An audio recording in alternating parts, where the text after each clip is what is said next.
নমস্কার and welcome to thrash hour. আজকে আমরা কথা বলবো।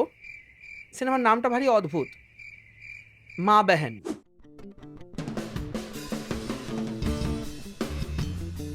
মা বেহেন একটা ব্ল্যাক কমেডি থ্রিলার যার ডিরেকশন এবং স্টোরি টেলিং স্টাইল ভীষণই অদ্ভুত এবং অফবিট। কারুর এটা দেখে খুব মজা লাগবে, আবার কেউ কেউ ভাববে এটা কি জিনিস। এটা এসেনশিয়ালি একটা মা এবং তার দুই মেয়ের গল্প। মায়ের রোলটা প্লে করেছেন মাধুরী দীক্ষিত এবং দুই মেয়ের রোলে রয়েছে তৃপ্তি দিমরি এবং ধর্ণা দুর্গা, এবং ছবির মেন অ্যান্টাগনিস্ট হচ্ছেন রবি কিষণ। এই মেন কাস্ট বাদে আরো বেশ কয়েকজন সাপোর্টিং ক্যারেক্টার্স রয়েছেন এবং গোটা কাস্টের একটা অসাধারণ কেমিস্ট্রি। মানে আপনার কথা মনে হবে না যে আপনি সিনেমা দেখছেন, একদম রিয়েল লাইফ ক্যারেক্টার্স। দে আর ফানি, স্টুপিড, উইটি, মানে একদম খাট্টা মিঠা ক্যারেক্টার্স। প্রত্যেকের ক্যারেক্টারের প্রচুর শেডস, কাউকে আপনি এক্স্যাক্টলি ব্ল্যাক বা হোয়াইট বলতে পারবেন না। Everyone is in that grey area. তাদের প্রত্যেকের অ্যাকশনস এর পেছনে একটা করে মোটিভ রয়েছে এবং প্রত্যেকটা ক্যারেক্টারকে একদম রিয়েল ওয়ার্ল্ড সিনারিওতে পেইন্ট করে সেটাকে একটা সিনেম্যাটিক রূপ দেওয়া হয়েছে। ছবিতে প্রচুর কমেডিক এলিমেন্টস যেগুলো ইউজুয়ালি ডায়ালগস এর উপর রিলাই করে, এবং যেহেতু মেন কাস্টের খুব ভালো কেমিস্ট্রি, ওই জন্য এই কমিক টাইমিংটা প্রত্যেকবার প্রপারলি ল্যান্ড করেছে। আজকালকার প্রত্যেকটা হিন্দি কাজেই একটা রিজনাল ডায়ালেক্ট বা অ্যাকসেন্ট থাকে, এখানেও সেটা রাখা হয়েছে। সেটা কতটা প্রয়োজনীয় বা অপ্রয়োজনীয় সেটা সেই লোকালিটির লোকই ভালো বলতে পারবে। As a non native Hindi speaker আমি পার্সোনালি প্রেফার করতাম যদি এই ডায়ালেক্ট গুলো না থাকতো। মাধুরী দীক্ষিতকে খুবই কম কমেডিক রোলে দেখা গেছে, বাট ওনার কমিক টাইমিং যে এত ভালো সেটা এই ফিল্মটা না দেখলে হয়তো আমি বুঝতে পারতাম না। Tripti Dimri as usual a very fine actress.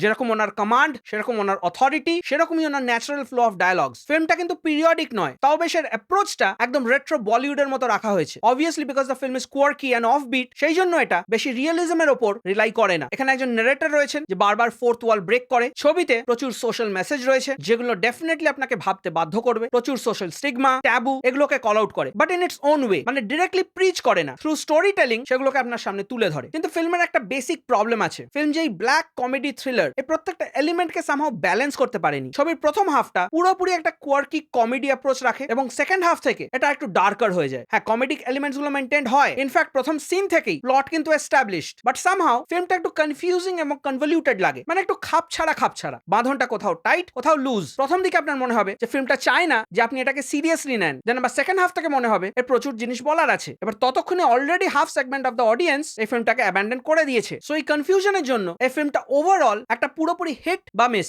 না এর কমেডিটা আপনি পুরোপুরি এনজয় করতে পারবেন, না আপনি এর মেসেজটা পুরোপুরি ফিল করতে পারবেন। ছবিতে যে চরিত্রগুলো রয়েছে তাদের সাথে খুবই কানেক্ট করতে পারবেন, এরকম ক্যারেক্টার আমাদের আশেপাশেই রয়েছে। বাট স্টিল ফিল্মটাকে এতটাই কোয়ার্কি করার চেষ্টা করা হয়েছে যে এই ফিল্মটার টাইটেলের মতো হয়তো এই ফিল্মটাকেও কেউ আর মনে রাখবে না। রাজকুমার রাওয়ের যে কমেডি ফিল্মস গুলো বেরিয়েছে, এই ধরুন ভিকি বিদ্যা কা वो वाला ভিডিও, এই ফিল্মটা অনেকটা ওইরকম হওয়ার চেষ্টা করে, but that is wire it's fault lies. In trying to become something else it loses what it already had. তো আমি মা বেহেনকে 4.5 দেবো আউট অফ 10। খুবই ক্যাজুয়াল একটা ফিল্ম, শুধু কমেডিক এলিমেন্টস এর জন্য দেখতে চাইলে দেখতেই পারেন, বাট সেটা ছাড়া it has nothing else to offer. তো এই ছিল আমার ভিউজ এন্ড ওপিনিয়ন্স অন মা বেহেন। আপনাদের যদি এই ভিডিওটা ভালো লেগে থাকে তাহলে একটা লাইক, শেয়ার, সাবস্ক্রাইব করে দেবেন। আপনাদের কোনো মতামত, সাজেশন বা ওপিনিয়ন থাকলে কমেন্ট সেকশনে নিশ্চয়ই জানাবেন। You can follow me on Instagram, Twitter and Facebook. আপনারা দেখছেন থ্রাশ আওয়ার। আমি আপনাদের হোস্ট টম থ্রাশ, এবং দেখা হচ্ছে পরের ভিডিওতে।